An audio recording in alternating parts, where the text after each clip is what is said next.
Hello अस्सलाम वालेकुम। Welcome to next lesson. Last lesson में मैंने आपको डॉट नेट का प्रोजेक्ट बना के दिखाया था और साथ में हमने एक फंक्शन यूज़ किया था कंसोल डॉट राइट लाइन। और हमने dot net framework, dot net core और डॉट नेट को काफ़ी तफसील में डिस्कस किया था। तो आज हम उसी चीज़ को कंटिन्यू करेंगे। मैंने लास्ट लेसन में आपको बताया था कि हम जो सी शार्प की डॉक्यूमेंटेशन है उसको भी साथ में रीड करेंगे, उसको भी देखेंगे ताकि हमारे जो कंसेप्ट्स हैं और बेसिक्स हैं, वो मज़ीद क्लियर हो जाएँ। तो ये जो यूआरएल आपको शो हो रहा है, ये आप गूगल से जाके एक्सेस कर सकते हैं, अदरवाइज़ मैं इसका जो लिंक है वो यूट्यूब के डिस्क्रिप्शन में भी डाल दूँगा। और अभी यहाँ पे ये ऑप्शन दे रहा है हमें ट्यूटोरियल्स का गेटिंग स्टार्टेड में, ये लेफ्ट साइड में। और ये देखें यहाँ पे मैं क्लिक करता हूँ ब्राउज़र बेस्ड ट्यूटोरियल। ये मैंने हेलो वर्ल्ड पे क्लिक कर दिया, ठीक है। और बिगिन पे क्लिक क्लिक कर दिया मैंने। तो ये देखें, ये कल जो हमने चीज़ डिस्कस की थी कंसोल डॉट राइट लाइन, उसी की बात हो रही है यहाँ पे। और ये कंसोल बेस्ड प्रोजेक्ट है। तो सबसे पहले मैं ऐसा करता हूँ कि अपना एक नया प्रोजेक्ट बना लेता हूँ विजुअल स्टूडियो को, विजुअल स्टूडियो पे। और यहाँ पे लेफ्ट में मेरे रिसेंट प्रोजेक्ट्स आ रहे हैं और राइट साइड पे मेरे पास यहाँ पे ऑप्शन आ रहा है क्रिएट अ न्यू प्रोजेक्ट।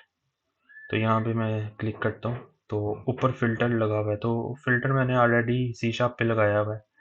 तो मेरे पास अभी दो ऑप्शन आ रहे हैं कंसोल बेस्ड एप्लीकेशन के लिए। एक तो आ रहा है कंसोल ऐप डॉट नेट के अंदर, जिस पे हमने कल काम किया था। डॉट नेट के अंदर डो ये जो हमारा जो फ्रेमवर्क है, ये डॉट नेट कोर है, लेकिन इसे हम डॉट नेट कहते हैं। और जो हमारा ओल्ड वर्जन है माइक्रोसॉफ्ट का, वो है डॉट नेट फ्रेमवर्क। ये दोनों सेपरेट फ्रेमवर्क हैं। लेकिन ये जो डॉट नेट फ्रेमवर्क है, ये बेसिकली विंडोज़ बेस्ड फ्रेमवर्क था। और इसमें हम जो भी एप्लीकेशन बनाते थे, वो सिर्फ विंडोज़ के प्लेटफॉर्म में ही, यानी विंडोज़ के ऑपरेटिंग सिस्टम पे ही रन होती थी। लेकिन डॉट नेट कोर जो है वो क्रॉस प्लेटफॉर्म फ्रेमवर्क है। और इसमें जो आप एप्लीकेशन बनाएंगे, वो एप्लीकेशन आप दूसरे प्लेटफॉर्म्स में, यानी जो दूसरे ऑपरेटिंग सिस्टम है जैसे लिनक्स है, यूनिक्स है, एप्पल है, वहाँ पे भी आप अपनी एप्लीकेशन को चला सकते हैं। तो मैं स्टार्ट करता हूँ, इधर से कंटिन्यू करता हूँ और मैं इस पर क्लिक करता हूँ और मैं इसका नाम रख देता हूँ लेसन 2 डॉट नेट कोर, ठीक है। ये यहाँ पे मेरी लोकेशन पूछ रहा है और ये सॉल्यूशन का नाम रख दिया इसने। अभी यहाँ से ये यहाँ मुझसे पूछ रहा है कि आपने कौन सा फ्रेमवर्क यूज़ करना है, उसका वर्जन कौन सा यूज़ करना है। तो इसका जो लेटेस्ट वर्जन है वो भी 8.0 जा रहा है, तो मैं इसी को सिलेक्ट कर लेता हूँ। अब मैंने जैसे ही क्रिएट पे क्लिक किया है, तो इसने टेम्पलेट बनाना शुरू कर दिया है, जो डॉट नेट कोर का एक डिफ़ॉल्ट टेम्पलेट है। और ये जो टेम्पलेट बनाने का प्रोसेस है, इसे स्कॉल फोल्डिंग कहते हैं, ठीक है। तो इसने कुछ फाइल जनरेट कर दी, इसने स्कॉल फोल्डिंग कर दी मेरे लिए, कुछ फाइल जनरेट करके दे दी। तो ये इसका एक बेसिक स्ट्रक्चर है डॉट कंसोल एप्लीकेशन का, जिसमें ये सबसे पहले हमारी ये सॉल्यूशन फाइल आ जाती है। उसके अंदर एक प्रोजेक्ट है, क्योंकि एक सॉल्यूशन के अंदर मल्टीपल प्रोजेक्ट हो सकते हैं, ठीक है। और उसके नीचे ये कुछ डिपेंडेंसीज हैं। और ये प्रोग्राम डॉट सी एस हमारी क्लास है, मेन क्लास, जिस पे मैंने कल आपको बताया था कि इस पे हम काम करेंगे। इन इन पे मज़ीद डिटेल में बात कर लेंगे। लेकिन अभी जो है, क्योंकि हमारा जो मेन टारगेट है वो ये है कि हमने ये console dot write line use किया था। तो हम थोड़ा-सा अंडरस्टैंड करना चाह रहे हैं कि कंसोल डॉट राइट लाइन में जो जो कंसोल नाम की क्लास है, ये एक्चुअल में क्या है। और ये जो राइट लाइन में ये जो फंक्शन है, ये एक्चुअल में क्या है, ठीक है। तो मैं एक काम करता हूँ, मैं एक और प्रोजेक्ट बना लेता हूँ, न्यू प्रोजेक्ट विजुअल स्टूडियो।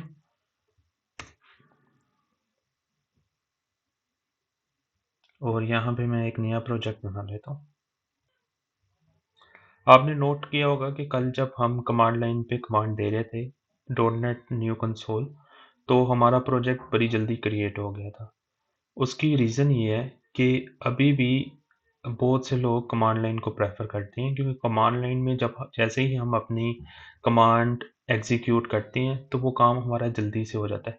जबकि ये जो GUI इंटरफेस है, ग्राफिक्स यूज़र इंटरफेस, इसमें हमें पूरा विज़िट चलाना पड़ता है, यानी नेक्स्ट नेक्स्ट पूरा हम वो प्रोसेस से गुजरते हैं तब हम कोई ऑपरेशन कर पाते हैं। जैसे कमांड लाइन में मैं कॉपी एक करनी है कोई फाइल, तो मैं डेस्टिनेशन और सोर्स और डेस्टिनेशन का एड्रेस डालूंगा और कमांड लिखूंगा तो मेरा डाटा कॉपी हो जाएगा। नॉर्मली वैसे अगर मैंने GUI के थ्रू करना है तो मुझे पहले फोल्डर पे जाना पड़ेगा, फाइल सेलेक्ट करनी पड़ेगी, कॉपी करनी पड़ेगी, फिर जो डेस्टिनेशन है वहां जाके पेस्ट करनी पड़ेगी। ठीक है, तो अभी ये जो डॉट नेट फ्रेमवर्क है, इसकी भी कंसोल ऐप मैं बना लेता हूँ। तो इसका भी मैं नाम रख देता हूँ सेकंड लेसन .NET फ्रेमवर्क।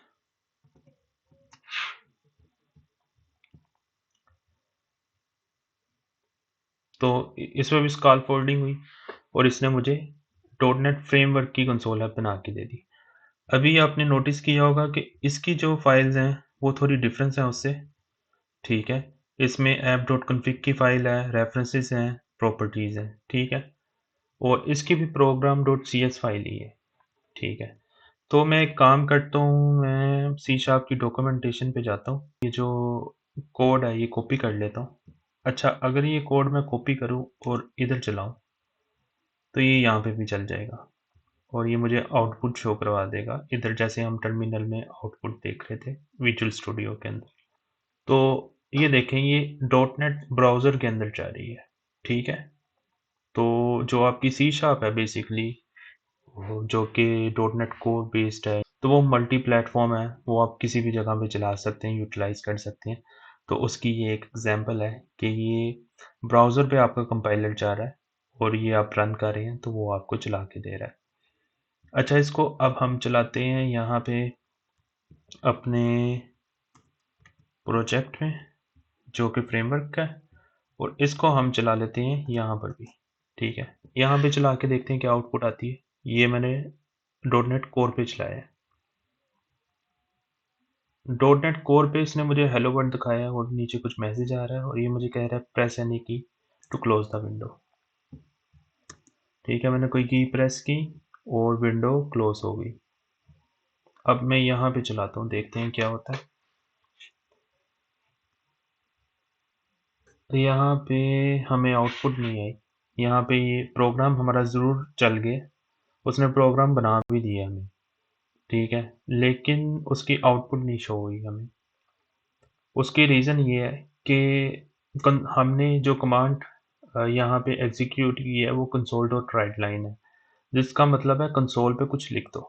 ठीक है, लेकिन वहाँ पे भी उसने लिख तो दिया था कंसोल डॉट राइट लाइन, लेकिन वहाँ पे वो हमसे कुछ की मांग रहा था, कुछ करेक्टर मांग रहा था, कुछ एंट्री मांग रहा था, इनपुट मांग रहा था कि मुझे कुछ इनपुट दो।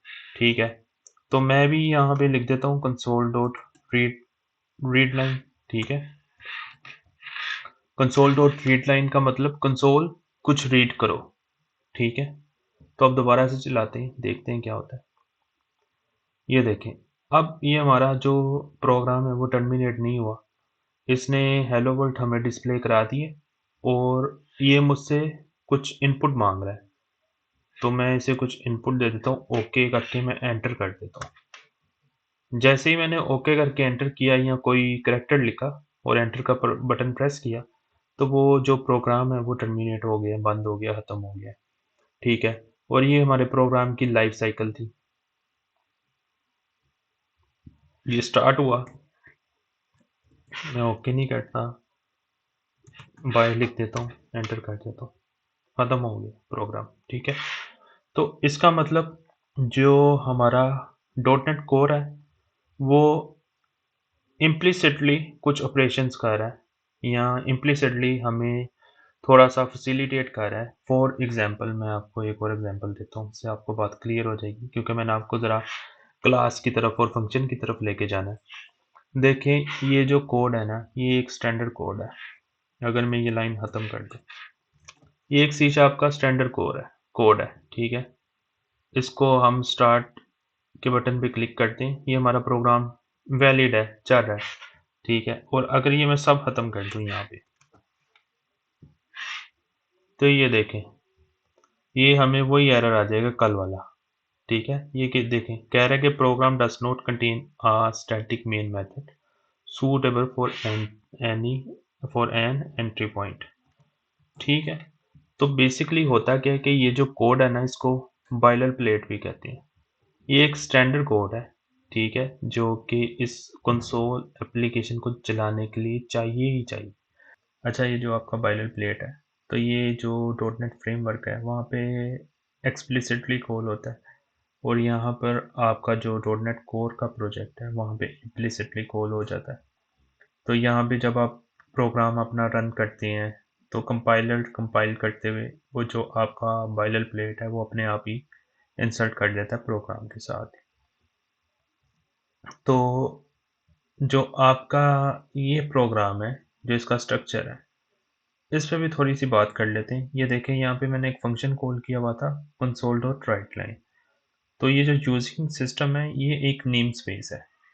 अगर मैं इसको डिलीट कर दूं और सेव करूं, तो ये यहाँ पे मुझे एरर देना शुरू कर देगा कि कंसोल जो है is no does not exist in current context. Context क्या है? ये जो मौजूदा ये जो आपको ये जो file program dot C S नज़र आ रही है, ये हमारा कॉन्टेक्स्ट है, कॉन्टेक्स्ट फाइल है, ठीक है। वो कह रहा है यहाँ पे मुझे कंसोल नाम का कुछ भी नहीं मिल रहा, ठीक है। तो इसको मैं कंट्रोल सी जैसे ही करूँगा, तो ये देखें यूजिंग सिस्टम। तो बेसिकली जो सिस्टम है, ये एक नेम स्पेस है माइक्रोसॉफ्ट की तरफ से। जैसे ये हमारी नेम स्पेस है, ये एक प्रोजेक्ट है second lesson dot net framework. इसी तरह ये भी एक प्रोजेक्ट है, एक नेम स्पेस है, एक असेंबली है, और उस असेंबली की हम क्लास यहाँ पे यूज़ कर रहे हैं, ठीक है। और उस क्लास के अंदर एक फंक्शन लिखा हुआ है। जैसे ये एक नेम स्पेस है, ये असेंबली है, इसके अंदर एक क्लास है प्रोग्राम, और हम उसके अंदर एक फंक्शन यूज़ कर रहे हैं। तो हम कुछ इस तरह का काम कर रहे हैं। हम कर रहे हैं यूजिंग, अगर मैं लिखूं यूजिंग सेकंड लेसन, ठीक है, और मैं कह रहा हूँ उसे प्रोग्राम, ठीक है, और मैं उसे कह रहा हूँ प्रोग्राम डॉट मेन, और उसके अंदर क्योंकि ये आर्गुमेंट एक्सेप्ट करता है एज ए स्ट्रिंग, तो मैं उसे कुछ स्ट्रिंग दे देता हूँ, ठीक है। तो अगर किसी ने हमारी क्लास कॉल करनी है, तो वो कुछ इस तरह का काम करेगा, ठीक है। आपको एग्जांपल देने के लिए, बिल्कुल तकरीबन इसी तरह का काम हम यहाँ पे कर रहे हैं कि हम एक कंसोल क्लास यूज़ कर रहे हैं जो कि सिस्टम नेम स्पेस में है, और हम उसका मेथड यूज़ कर रहे हैं, और उसके मेथड में हम फिर कुछ आर्गुमेंट भेज रहे हैं, और वो आर्गुमेंट वो हमारी कंसोल स्क्रीन पे डिस्प्ले करवा देता है। ये जो आर्गुमेंट्स हैं, इसको भी थोड़ा और डिटेल से देख लेते हैं। वैसे तो ये आर्गुमेंट जब हम कंसोल डॉट राइट लाइन में पास कर रहे हैं, तो वो तो कल मैंने आपको दिखाया था कि हम इसमें वेरिएबल भी पास कर रहे हैं और डबल कोटेशन के साथ भी पास कर रहे हैं, और ये हमारे कंसोल पे डिस्प्ले करवा रहा है। जो ये वाले स्ट्रिंग आर्गुमेंट हैं, ये बेसिकली एंट्री लेवल के आर्गुमेंट हैं, क्योंकि जब हमारा प्रोग्राम कंपाइल होगा, कंसोल एप्लीकेशन कंपाइल होगी, तो सबसे पहले हमारी ये प्रोग्राम क्लास ही कॉल होगी, और इसमें जो पहला फंक्शन कॉल होगा वो मेन होगा। अब उस फंक्शन या उस प्रोग्राम को कॉल करते हुए अगर हम कोई आर्गुमेंट पास करना चाहते हैं, तो वो भी हम दे सकते हैं। इसको मैं आपको प्रैक्टिकली करके दिखाता हूँ ताकि आपको थोड़ा सा आइडिया हो जाए कि मैं बात क्या कर रहा हूँ। मैं लिखता हूँ console dot write line start program, और यहाँ पे मैं लिख देता हूँ console dot write line end program, ठीक है। और मैं यहाँ पे एक कंडीशन लगा लेता हूँ। अब ये जो मैं काम कर रहा हूँ, इसको आपको फोकस करने की ज़रूरत नहीं है, क्योंकि हो सकता है भी आपको ये स्टेटमेंट समझ ना आ रही हो, तो इसको आप अभी स्किप कर सकते हैं। सिर्फ मैं अभी कुछ कोड लिख रहा हूँ आपको समझाने के लिए, ताकि आपको बात प्रॉपर समझ आ जाए कि ये जो आर्गुमेंट है इसका पर्पस क्या है। जो हम मेन फंक्शन में जो हमने आर्गुमेंट्स लिखे हुए हैं, ये क्यों लिखे हुए हैं और इसका पर्पस क्या है, ठीक है। और मैं करता हूँ आर्क्स। ठीक है, अच्छा, अब मैं बिल्ड कर लेता हूँ अपना प्रोजेक्ट। ये मैंने चला दिया अपना प्रोजेक्ट। ये जब चल गया तो ये कंपाइल हो गया और इसने मेरा जो इसकी फाइल लोकेशन है वहाँ पे जाके इसने एक एक्सी बना दी इसकी। ठीक है, ये वाली। तो इसको मैं कमांड लाइन के थ्रू एक्सेस कर लेता हूँ इसकी एक्सी को। मैं इसकी एक्सी को सिलेक्ट करता हूँ, यहाँ पे लाता हूँ और ये मैं चला देता हूँ। ठीक है, ये मैंने एंटर का बटन दबाया, ये देखें हमारा प्रोग्राम चला और बंद हो गया। ठीक है, अब मैं क्या करता हूँ, ये जो एक्जी है इसके साथ कंफ्यूज नहीं होना। ये जो पाथ है सी यूज़र, ठीक है, ये तो पाथ है ना उसका लोकेशन। एक्चुअल में हमारी एक्सी तो ये है, ये इधर से स्टार्ट हो रही है सेकंड से। तो मैं क्या करता हूँ, मैं लिख देता हूँ hello first argument second third. ये देखें प्रोग्राम हमारा चला, hello first argument second third, उसके बाद प्रोग्राम हमारा एग्जिट हो गया। ठीक है, ये जो हम कल काम कर रहे थे ना डॉट नेट न्यू कंसोल, ठीक है, तो हम आर्गुमेंट्स दे रहे थे रन टाइम पे उसे, और वो आर्गुमेंट्स हमारे रिसीव कर रहा था। लाजमी नहीं उसकी जो डॉट नेट फ्रेमवर्क है उसका बैकएंड इस तरह का सेम ही हो, लेकिन आपको रेफरेंस देने के लिए या आपको बात समझाने के लिए मैं बता रहा हूँ कि ये जो मेन में जो ये स्ट्रिंग आर्गुमेंट्स हैं, ये बेसिकली यूज़ होते हैं कि अगर हमने कमांड लाइन से या हमारा प्रोग्राम स्टार्ट हो रहा है तो हमने अगर उसे कोई कॉन्फ़िगरेशन करवानी है या कोई सेटिंग करवानी है या हमने कोई ऑप्शन चूज़ करना है तो वो हम ऑप्शन कमांड लाइन से उसे दे देते हैं और वो फिर उसकी बेस पे ऑपरेशन कर देता है। तो इसके अलावा एक और टॉपिक पे बात कर लेते हैं कि ये जो हमारी सी शार्प लैंग्वेज है ये एक ऑब्जेक्ट ओरिएंटेड लैंग्वेज है। क्योंकि मैंने काफ़ी बार आपके साथ क्लास का जिक्र किया और फंक्शन का जिक्र किया, मेथड का। तो बेसिकली क्लास का और फंक्शन का जिक्र करने की ये ज़रूरत पेश आई है क्योंकि जो हमारी लैंग्वेज है सी शार्प वो एक ऑब्जेक्ट ओरिएंटेड लैंग्वेज है। फॉर एग्जांपल जो विंडोज़ ऑपरेटिंग सिस्टम है वहाँ पे डिफरेंट फाइल्स पड़ी होती हैं और विंडोज़ ऑपरेटिंग सिस्टम खुद भी मल्टीपल फाइल्स पे कंसिस्ट करता है। तो विंडोज़ ऑपरेटिंग सिस्टम का जो एनवायरनमेंट है वो फाइल बेस्ड है। ठीक है, और जो हमारी जो रियल वर्ल्ड है वो ऑब्जेक्ट ओरिएंटेड है। हमारी रियल वर्ल्ड में फाइल्स तो होती हैं लेकिन वो किसी ऑब्जेक्ट की फॉर्म में होती है। तो इंसान कह लें, ह्यूमन कह लें, एक ऑब्जेक्ट है। ठीक है, ह्यूमन इज़ अ ऑब्जेक्ट और उसके कुछ एट्रीब्यूट्स हैं, जैसे उसकी आइज़ हो गई, उसकी लेग्स हो गई, आर्म्स हो गए, और उसकी कोई वो कुछ डिफरेंट ऑपरेशन परफॉर्म करता है, जैसे वॉक करने जाता है, वॉक करता है। ठीक है, रनिंग करता है, टॉकिंग करता है। ठीक है, तो वो डिफरेंट ऑपरेशन परफॉर्म करता है। इसी तरह कार है, कार इज ऑब्जेक्ट। ठीक है, कार के कुछ एट्रीब्यूट्स हो जाएंगे, जैसे कलर हो गया, कार के व्हील्स हो गए, कार का वेट हो गया। ठीक है, ये उसके सारे एट्रीब्यूट्स हैं। और साथ में कार की भी कुछ फंक्शनैलिटी हो सकती है, जैसे कार है, कार भी जो है रनिंग करती है। ठीक है, जैसे कार तेज स्पीड में चलेगी, स्लो स्पीड में चलेगी, तो मैं कह देता हूँ मेरी गाड़ी है, और वो उसकी फंक्शनैलिटी है कि वो स्लो स्पीड में चलती है, उसका एक फंक्शन है। फास्ट स्पीड में चलती है, उसका एक फंक्शन है। ठीक है, उसमें ब्रेकिंग सिस्टम है तो ब्रेक लगाती है, तो वो एक उसका फंक्शन है, एक सिस्टम है उसका। तो अभी ये जो ऑब्जेक्ट हैं ये तो टेंजिबल हैं, इनको टेंजिबल ऑब्जेक्ट कहते हैं, जिनको हम टच कर सकते हैं, देख सकते हैं। कुछ नॉन टेंजिबल टेंजिबल ऑब्जेक्ट भी होते हैं, जैसे कि लाइट है, लाइट को आप टच नहीं कर सकते, देख सकते हैं लेकिन टच नहीं कर सकते। जैसे टाइम है, टाइम को आप देख नहीं सकते, नहीं टच कर सकते हैं। ठीक है, तो इसी कन्वीनियंस की वजह से जो हमारी सी शार्प लैंग्वेज है वो एक ऑब्जेक्ट ओरिएंटेड लैंग्वेज है।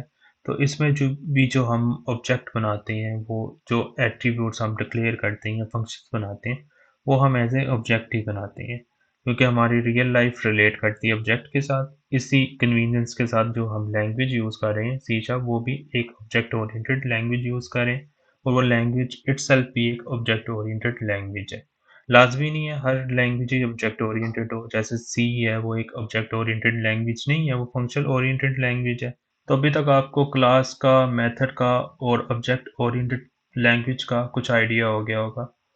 तो बाकी जो ऑब्जेक्ट की बात है वो हम आगे जाके करेंगे। ऑब्जेक्ट की मैंने आपको एक एग्जांपल तो दे दी है कि ऑब्जेक्ट का पर्पस क्या है, लेकिन यहाँ पे हमने अभी ऑब्जेक्ट बना के देखा नहीं है प्रॉपर, तो उसको भी हम देख लेंगे। तो अभी हम चलते हैं अपने मेन प्रोजेक्ट की तरफ, जो कि ASP.NET कोर पे है।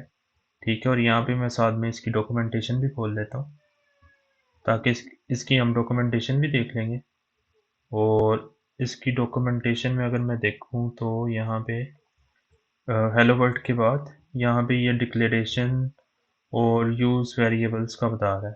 ठीक है, मैं चाहूँगा कि आप ये जो डॉक्यूमेंट है ये आप खुद से भी पढ़ें, खुद से भी सीखें। ठीक है, और जो जो चीज़ें मिसिंग हैं या आपको सीखने में कुछ मसला आता है, तो वो मैं उस पर आपको मज़ीद जो है रोशनी डाल दूँगा उस चीज़ पे। तो सबसे पहले तो कल मैंने आपसे बात की थी वेरिएबल की यूज़ केसेस की, कि वेरिएबल्स का पर्पस क्या है। ठीक है, उसके एक और यूज़ केस की बात कर लेते हैं। जैसे फॉर एग्जांपल मैं एक प्रोग्राम बनाता हूँ, टाइप समथिंग। ठीक है, और मैं चाह रहा हूँ जो मैं टाइप करूँ वो मैं डिस्प्ले भी करा दूँ। तो पहले डिस्प्ले कराने से पहले तो मुझे रीड करना पड़ेगा ना। जैसे मेरी कंसोल एप्लीकेशन लॉन्च होगी तो वो रीड करेगी कुछ लाइन ऑफ कोड या लाइन ऑफ स्टेटमेंट। तो ये देखें, ये मैंने इसको चलाया और इसमें मैंने कुछ टाइप किया, एंटर कर दिया, और एंटर के बाद अब जो मैंने टाइप किया है वो हो रहा है, लेकिन ये डिस्प्ले नहीं हुआ। ठीक है ना। और साथ में अब ये कह रहा है कि प्रेस एनी की टू क्लोज द विंडो, तो मैं इसको क्लोज कर देता हूँ। तो ये मेरा प्रोग्राम बना, चला और उसके बाद ख़त्म हो गया। ठीक है, तो मैंने गलती क्या की? गलती मैंने ये की कि मुझे क्या करना चाहिए था, मुझे यहाँ पे एक स्ट्रिंग ले लेना चाहिए था। ठीक है ना, और स्ट्रिंग ले लेता मैं, और स्ट्रिंग पे ना मैं कोई वैल्यू रखवा देता जो मैंने यहाँ पे कॉल कर रहा हूँ।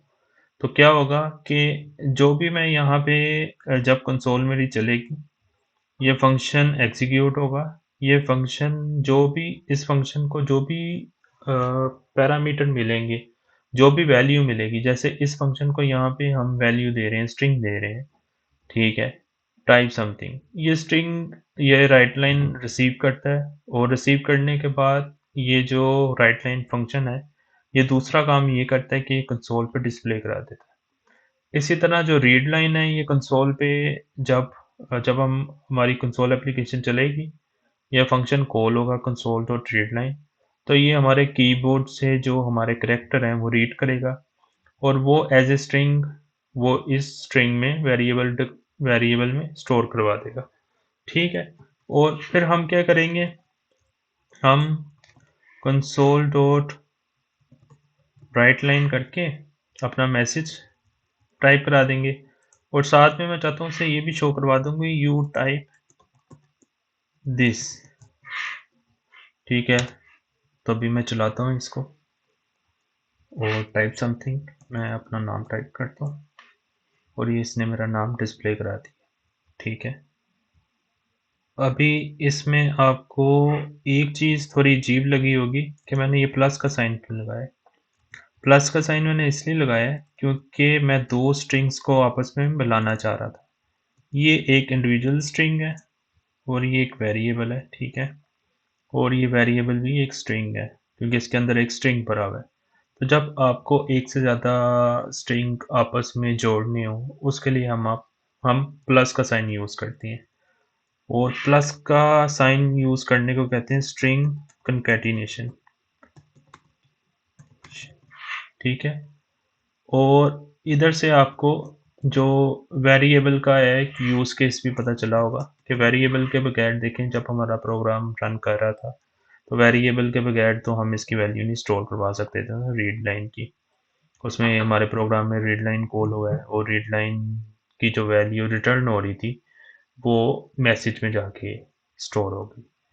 और हम एक इम्पोर्टेंट चीज़ ये भी, जो हमारा कंपाइलर है वो लेफ़्ट टू राइट एग्जीक्यूट करता है और टॉप टू बॉटम एग्जीक्यूट करता है। तो सबसे पहले हमारी ये वाली स्टेटमेंट एग्जीक्यूट हुई, फिर ये वाली। अब यहाँ पे इशू ये है कि क्योंकि ये फंक्शन है तो इसकी प्रायोरिटी ज़्यादा है इससे, तो वो सबसे पहले क्या करेगा, इस फंक्शन को एग्जीक्यूट करेगा और ये फंक्शन जो वैल्यू रिटर्न करेगा वो यहाँ पे असाइनमेंट ऑपरेटर की हेल्प से इस वेरिएबल को असाइन कर देगा। ठीक है, और यहाँ पे जो है मैंने दोनों स्ट्रिंग्स को आपस में कंकैटिनेट करा दिया। इसका एक और तरीका है इसी काम का, ये सेम चीज़ हम एक और तरीके से कर सकते हैं। इस काम को कहते हैं स्ट्रिंग इंटरपोलेशन। ठीक है, स्ट्रिंग इंटरपोलेशन में हम क्या करते हैं कि मैं यहाँ पे डॉलर का साइन डाल देता हूँ और बजा के मैं प्लस यूज़ करूँ, मैं यहाँ पे ब्रेसेस डाल के अपना मैसेज लिख देता हूँ।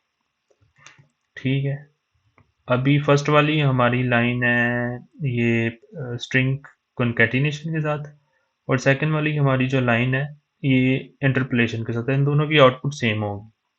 चेक कर लेते हैं।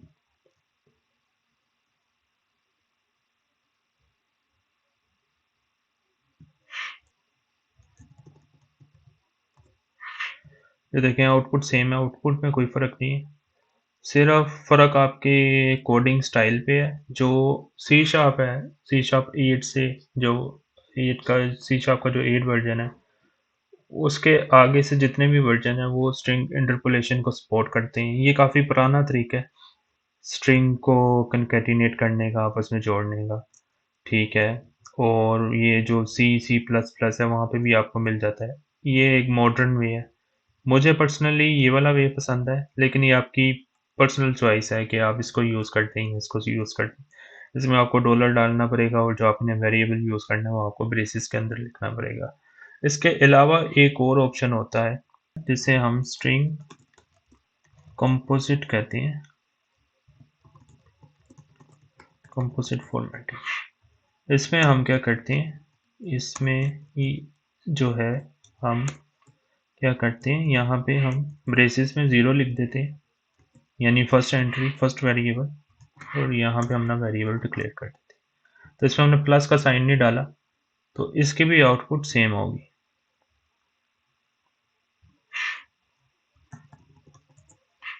ये बिल्कुल आपकी पर्सनल चॉइस है कि आप कौन सा मेथड यूज़ करते हैं, लेकिन जब आप सी शार्प सीख रहे हैं तो आपको स्ट्रिंग कंकैटिनेशन, स्ट्रिंग इंटरपोलेशन और स्ट्रिंग कंपोजिट फॉर्मेटिंग का पता होना चाहिए।